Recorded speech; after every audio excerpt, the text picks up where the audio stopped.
I'm inviting some of my favorite Chicago food and wine people over for dinner. But here's the catch. They bring the food and I'm serving the wine. Y'all know what I'm serving. Pinot Grigio Delle Venezie. All right, uh-oh. Did you hear the door? Let's see who's here. Hi, Regine. Ah, it's Leslie, Chicago food scene. This smells good. Okay, so what did you bring me today? I brought you my local favorite Thai spot. Okay. I brought you some Thai basil chicken. Yum. Spring rolls. We have a cucumber salad and beef pepper steak.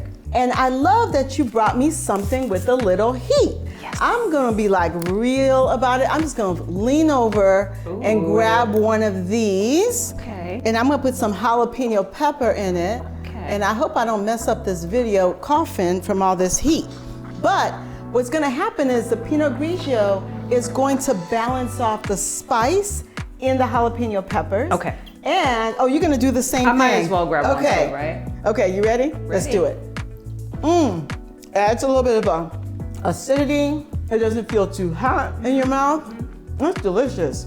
What you think? It's a nice balance. Right? I think I'm like the #1 like food wine pairing person. We knew that already. Am I doing too much? You are #1. All right, cheers.